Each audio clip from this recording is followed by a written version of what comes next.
Tomorrow, Julius Caesar will walk into the Roman Senate,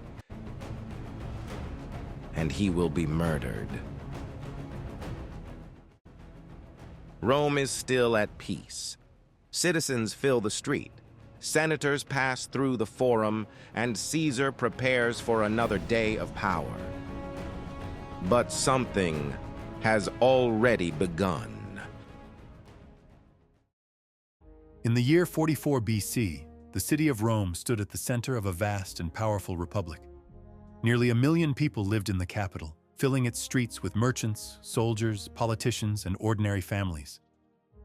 Senators debated policy inside marble halls, while citizens gathered in the Roman Forum to discuss politics and hear public speeches.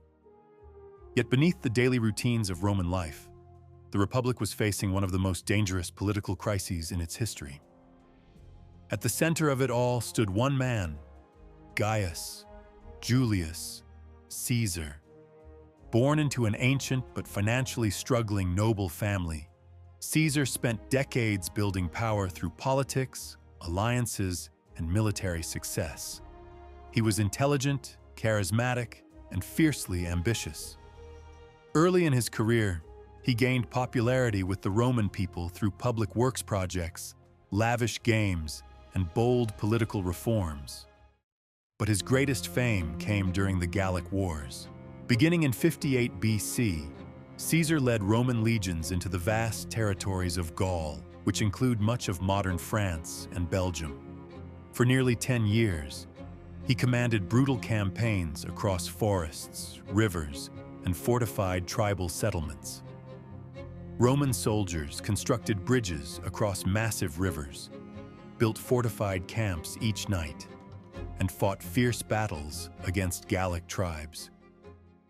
By the time the wars ended, Caesar had conquered enormous territories and brought millions of people under Roman rule. His victories made him one of the most powerful and celebrated generals in Roman history. Many senators feared Caesar's growing influence and popularity with the army. In 49 BC, the Senate ordered Caesar to return to Rome without his legions. Instead, Caesar made a decision that shocked the Republic. Standing beside the small boundary river known as the Rubicon, he chose to cross it with his army, famously declaring that the die had been cast. The moment Caesar crossed the Rubicon, civil war began. His rival, the powerful general Pompey the Great, fled Rome and raised armies to resist him. Across the Mediterranean world, Roman forces fought Roman forces in a devastating conflict. Eventually, Caesar defeated Pompey's army and emerged as the undisputed master of Rome. When Caesar returned to the capital, the city celebrated his victories with magnificent triumphs. Processions moved through the streets, displaying captured treasure, exotic animals, and prisoners of war. Crowds filled balconies and rooftops to watch their victorious general pass by in a golden chariot. Soon afterward, the Senate granted Caesar extraordinary authority. He was named dictator for life. To many Romans, this decision raised alarming questions. For nearly 5 centuries, Rome had been proud of its republic. Long ago, the Romans had overthrown their kings and sworn never to allow a monarch to rule them again. Roman citizens were taught from childhood that tyranny must never return. Yet now one man seemed to hold more power than any Roman before him. Some senators began to fear that Caesar intended to make himself king. Their suspicions grew stronger during a public festival known as Lupercalia. During the celebration, Mark Antony publicly offered Caesar a crown before a cheering crowd. Caesar refused it, but many senators believed the gesture revealed his true ambitions. Quietly, a group of senators began to plan. One of the leaders of the conspiracy was Gaius Cassius Longinus. Another conspirator was Marcus Junius Brutus, a man respected for his honor and deeply connected to Rome's republican ideals. By early March, more than 60 senators had joined the conspiracy.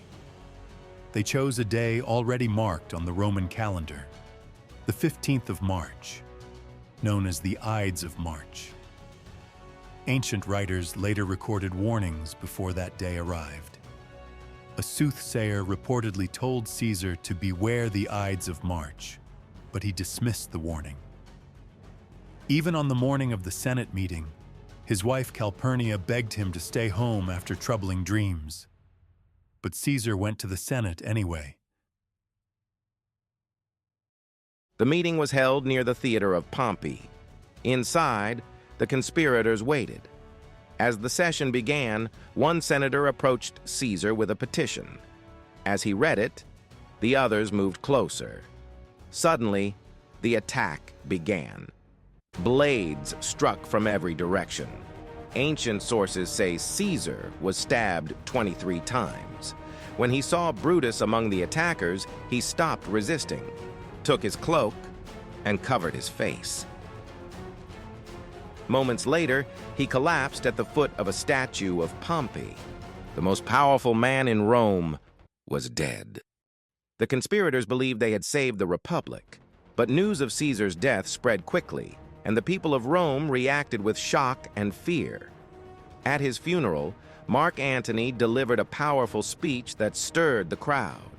The speech transformed grief into anger. Crowds gathered, shouting and demanding justice. Riots soon spread across the city, and many conspirators were forced to flee Rome for their lives. In the months that followed, Rome fell once again into civil war.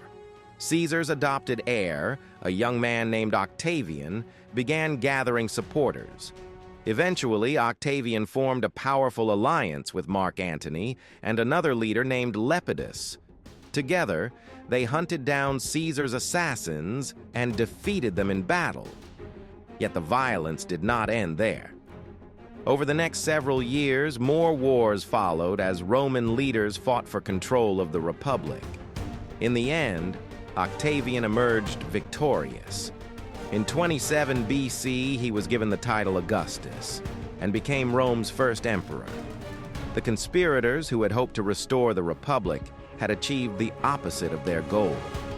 Instead of saving Roman democracy, the assassination of Julius Caesar helped bring about the end of the Roman Republic and the beginning of the Roman Empire. The Ides of March remains one of the most famous political assassinations in history. It was a moment shaped by ambition, fear, loyalty, and betrayal. And in the marble halls of the Roman Senate, a single act of violence changed the future of Rome forever.